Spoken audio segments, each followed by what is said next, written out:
घर और किचन का काम करना तो बहुत ही मुश्किल लगता है, लेकिन अगर हम यहीं पे कुछ टिप्स और ट्रिक का इस्तेमाल करें तो यही काम हमारा आसान और बेहतर हो जाता है।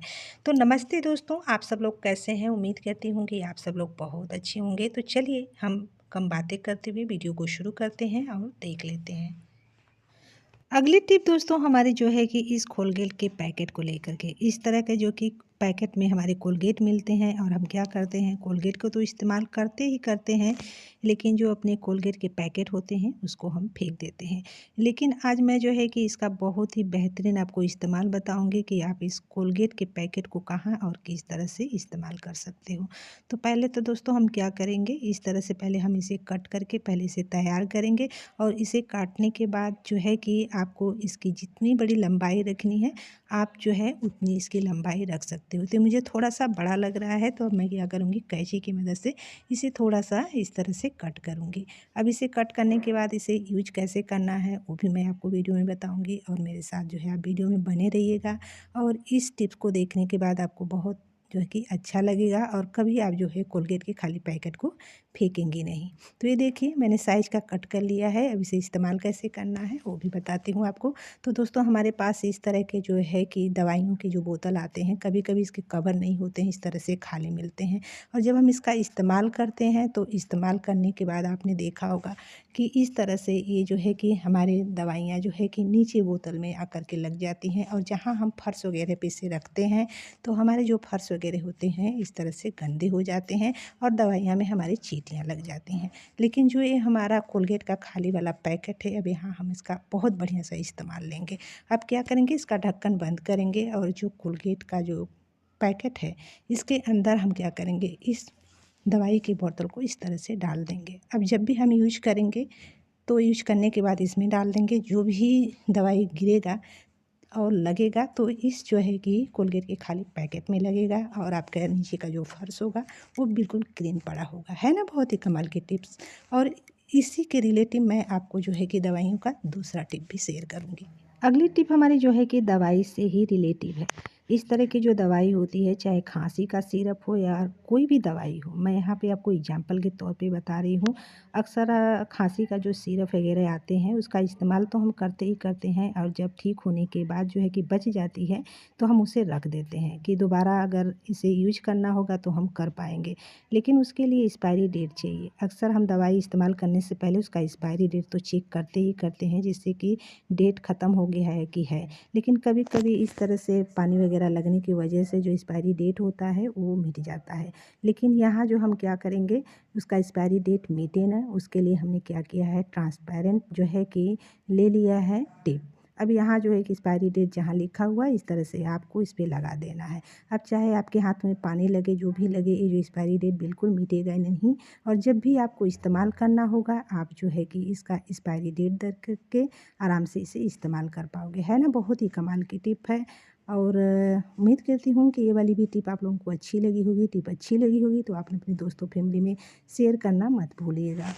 और यहाँ पे अगली टिप भी हमारी बहुत ही काम की और यूज़फुल है। मैंने क्या किया है, यहाँ पे लहसुन ले लिया है, अदरक ले लिया है और प्याज ले लिया है। अब हम क्या करेंगे, इसे छीलेंगे।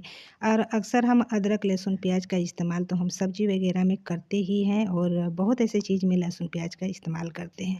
लेकिन इसे हमें इस्तेमाल करने के लिए छीलना होता है, काटना होता है, और इसके बाद हम इसका इस्तेमाल करते हैं। लेकिन आपने कभी देखा होगा, इसे छीलने काटने के बाद जो इसकी स्मेल होती है ये हमारे हाथों से बिल्कुल नहीं जाती, और हमेशा इसकी गंध आती ही रहती है। ये ऐसी चीज़ ही है।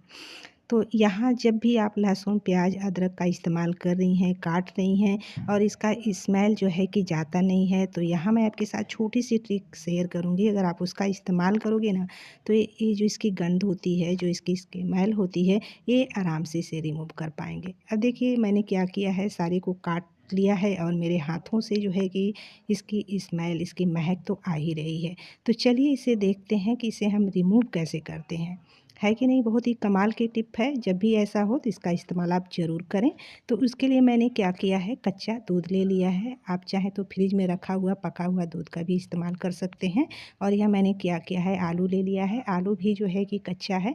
अब आप क्या कीजिए, इस तरह से जो है कि दूध में जो है कि आलू को इस तरह से डीप कीजिए और डीप करने के बाद अपने हाथों पे इस तरह से रब कीजिए। जब हम इस तरह से रब करेंगे ना, तो जो आपके हाथों में इसकी जो स्मेल दुर्गंध आती होगी, वो बिल्कुल एकदम से रिमूव हो जाएगी। अगर आपके हाथ में अगर मिर्च वगैरह भी लग रही हैं तो आप यहाँ पे इस ट्रिक का इस्तेमाल कर सकते हो। बहुत ही कमाल की ट्रिक है उसके लिए भी। अब इस तरह से रब करने के बाद आप क्या कीजिए, इसे थोड़ी देर छोड़ दीजिए और छोड़ देने के बाद आप क्या कीजिए, इसे नॉर्मल पानी से अपने हाथ को धो लीजिए। धुलने के बाद आप देखोगे कि बिल्कुल आपके हाथों में जो इसका स्मेल आता है ना, बिल्कुल नहीं आएगा, एकदम से ख़त्म हो जाएगा। तो उम्मीद करती हूँ कि आपको भी ये टिप बहुत अच्छी लगी होगी। यहाँ पे अगली टिप हमारे दूध को लेकर के है। यहाँ मैंने दूध को गर्म कर लिया है और मैं अपनी बेटी को पीने के लिए दे रही हूँ। अब हम क्या करेंगे, इसमें थोड़ा-सा हल्दी पाउडर डालेंगे और यहाँ हमने ले लिया है गुड़। इसके अंदर थोड़ा-सा हम गुड़ डालेंगे, इसे मिक्स कर लेंगे। अब जैसे सर्दी, खाँसी, जुकाम है, सर्दी के मौसम में आप अगर डेली इस तरह से बच्चों को दूध दे रही हैं, तो जो कफ वगैरह हैं, सर्दी, खाँसी, जुकाम है, तो आप उसमें भी इस तरह से दूध देंगी तो बिल्कुल नहीं नुकसान करेगा। बहुत ही कमाल की टिप है। उम्मीद करती हूँ ये वाली टिप अच्छी लगी। अगली टिप दोस्तों हमारे विम बार को लेकर के है। विम बार का इस्तेमाल तो हम डेली ही जो है बर्तन धोने के लिए करते ही करते हैं। लेकिन अगर हम सही से इसका इस्तेमाल ना करें तो आपने देखा होगा जो हमारे विम बार हैं, ज़्यादातर तो गल करके ख़त्म हो जाते हैं। अब देखिए, जब भी मुझे नया पैकेट खोलना होता है तो मैं इसे किस तरह से इस्तेमाल करती हूँ। पहले तो मैंने दोनों ओर से इसे कट कर लिया और कट करने के बाद आपको क्या करना है, इस तरह से निकाल लेना है और एक कैंची की मदद से आपको जो है इसे पहले कट करके तैयार करना है। और जिस चीज़ में आपको रखना है ठीक उसी के साइज़ का आप यहाँ पे जो है इसे पहले कट करके इस तरह से तैयार कर लीजिए। जब इस तरह से कट करके तैयार करने के बाद चलिए मैं आपको दिखाती हूँ कि इसे आपको रखना कैसे है और यूज कैसे करना है। अब देखिए, जिसमें भी आप विम बार रखते हो आप क्या कीजिए, इस तरह से जो है कि पहले इसे नीचे की साइड से इस तरह से रख लीजिए।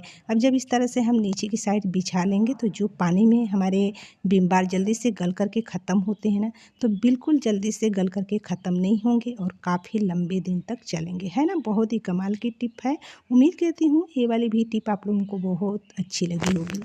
अगली टिप्स हमारी जो है कि तड़के से रिलेटिव है। जब भी आप जो है कि किसी भी चीज़ का तड़का लगा रहे हो, ख़ास तौर से साग का, तो एक चीज़ इसमें ज़रूर डालना।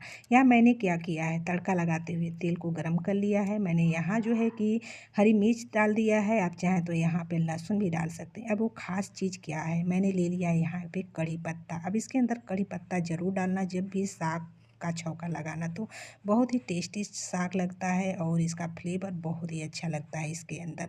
तो मुझे बहुत ही अच्छा लगा, तो मुझे लगा कि ये वीडियो आप लोगों के साथ ज़रूर शेयर की जाए और आप इस तरह से तड़के लगा करके देखना और खा करके देखना और इसके बाद मुझे कमेंट करके बताना।